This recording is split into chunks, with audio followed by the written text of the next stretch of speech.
On the Bert Show this morning. Alice, we know how this works, okay? I've been doing this long enough to know that we got to get you now with your first number one, because once you start building a library and resume, you're going to be untouchable. All right, you're not coming in here. You're not going to be doing radio interviews. So we're doing it all today. Yeah, okay, all right. I don't know if that's how it really works, though. Is that how it works? Yeah.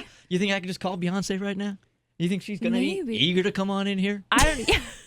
I don't know. Maybe she would. Maybe you have to give really good arguments. But you have to make a promise, because we made this promise with Justin Bieber. Because we were the first interview that Justin Bieber ever did. Are you serious? Yes. And so now we have this great relationship, and he comes back. We have great interviews. So you have to make us a promise that now that we've established this relationship, you have to come back. All right. I promise I will. Okay. But it's so nice in Atlanta as well. You guys have really beautiful streets here. Like the neighborhoods are just so pretty. Yeah? Thank you. Yeah, no, I really like it. It reminds me a lot of Oakville, where I'm from.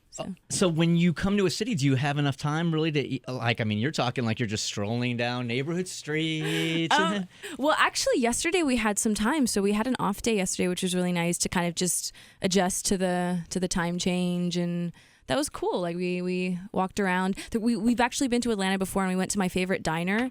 That's it's empty most of the time, but it's really cool. I forget what the name is, but it's really nice. See, usually empty means stay away from it. Like somebody You think so, but the food's really, really good. What's the go-to order? Because you always have the one thing when you go to a diner that you want. I get beef stroganoff. Really? That's my go-to diner order whenever I go to a diner. Huh.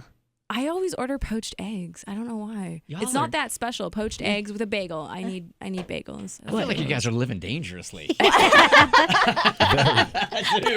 Poached eggs, man. That better be done right. Now, you've lived, you've gone, let's see, where have you lived? So I've lived in Connecticut. Okay. I've lived in Frankfurt. I've lived in Oakville, so in Canada. Okay. I've lived in Munich. I've lived in a place called Ottobrunn, but no one would know that. Then I've lived in England. No, I do not. You know what? Ottobrunn? They've got a great diner there that I had poached eggs at all the time. No way. Yeah. Oh my God. It's more sketchy than yours. There's a tattoo parlor next door. I do have a selfish question, because my last name is Klingshirn. So one guess where my heritage is from. Germany? Yes, I'm very Bavarian, but I've never been to Germany. Are you serious? And it's on my bucket list, because I want to research my family history and I want to go back. So, you living there and having all that connection, I want to know if you had any advice for me when I do visit your beautiful country. Oh my God, so much advice. Okay, so the two cities that you have to see are Munich, which is in the south, so that's Bavaria, very kind of old-fashioned, and then you have to go to Berlin, and it's the exact opposite. So everyone's kind of really chilled. Everyone's always out on the street, kind of just enjoying the sun. On a really nice day, everyone's in the park, everyone's in cafes, and there's music everywhere. There's street artists, there's just so much to see. There's so much history in Berlin, so it's a completely different atmosphere. So, have you ever done the street artist thing? Have you ever performed on the street just cause? I've never performed on the street, to be honest, and I'm just terrified of it. I'm I'm always scared someone's gonna stand there with an egg and just throw it at me. I don't know.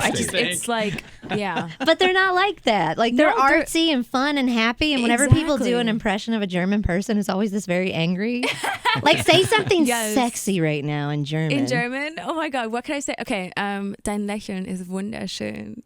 That's kind of sexy. You actually pulled it off. Does it sound sexy? No, I can't tell anymore. I enjoyed it. I enjoyed it. You got the most stamp of approval. Absolutely. I just feel like when I'm listening to two Germans speak German to each other, that they're arguing. Yes, I thought so. When I grew up in Canada, I didn't understand German, but my mom was German, so she would phone with her mom, and I always after they hung up, I was like, "Mom, why are you fighting with Oma?" And she's like, "I'm not fighting. We're just having a nice conversation." Whoa! So I always thought it's this really aggressive language. Right. Yeah. Alice Merton joining us in studio. You know her song "No Roots," #1, right? It was #1 in France first. It was #1. In France it actually went #1, but in Germany, it was #2 first. So it started in Germany. Okay. Then it moved over to Austria, Switzerland, and then France caught on. So that was really cool. Now, this is your first big hit, so I'm really curious as a new artist, and you've got this hot song. It doesn't matter what country it's in, but in France and Germany in this case. Do you have somebody calling you each day telling you, okay, we're working our way up the charts. Today we're at 48. And then they call you the next day and go, we're at 35. Or how does that work? Oh, no, I don't have that. I mean, actually, David, our promoter in America, like he would do that while we're in America. But in Europe, no one really does that. In Europe, just like, oh, by the way, you're number 2, just so you know. Like it's like one of those things that you just say with the weather, like, oh, the weather's really nice. Oh, by the way, did you know you're number 3? Isn't that like a symbol of how we live our life? For, like here, you're so competitive and you got to be successful in America. And in Europe, it's a little like, hey, just want to let you know you're number 2 today. That's exactly how it feels like. Like our promoter, so when we were working with Red and our promoter David, he was just like so enthusiastic. Like it was a game for him. Like it was like, okay, we're at number 5, we're gonna get to number 4, and like in Europe it's just the complete opposite. I feel like it's like, oh yeah, great, we're number 10, we're number 5, or right. So we'll get there when we get there. Yeah. But first coffee. It's always first coffee. Yes, I just feel like they know how to kind of enjoy the moment a lot. Like they really Agreed. focus on that. Yep. So does that mean the audiences are different? Do you perform differently when you're in Europe than you do in the States?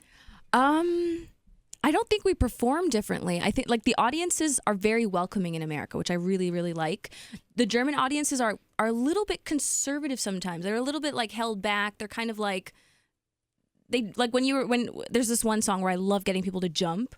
And then there's always like 20% that doesn't jump. I'm not jumping. This is stupid. You ever stop your show and go, look, we're not going on until I can get 80% of you I guys. give them like the really mean looks. I'm like, okay, if you guys don't jump, I'm gonna look really mad at you. So I do that, but like, yeah, they still don't jump. Right.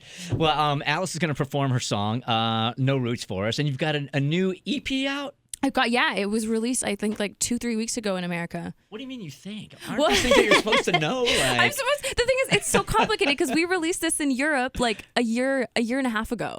The EP was released a year and a half ago, and it wasn't released in America yet. So we signed then with Mom and Pop, which is an indie label based in New York, and then they released it just a few weeks ago. Like the song No Roots was released like half a year ago. Okay. And then the EP was then released like 3 weeks ago, which is crazy. So it's fresh out of the oven, kind of. Are you sick of your own song already? I mean, because you've been on it for a year and a half. America's just now caught on to it. I'm not sick of it because it's just talking about my life story.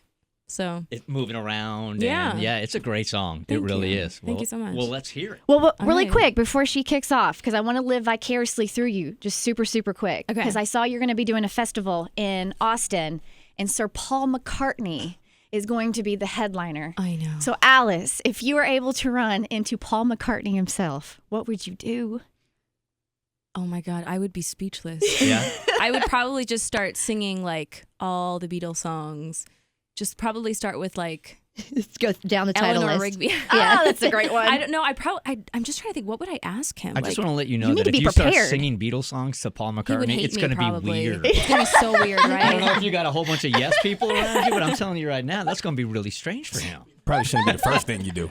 Right. Imagine you walking in the door and me just singing No Roots to you. I would love that. When I come back, please let's do that. Okay. Let's workshop funny. this just a second. We got to come up just in case you're on the festival grounds in Austin and you guys cross paths with each other. You got to be prepared. Yeah.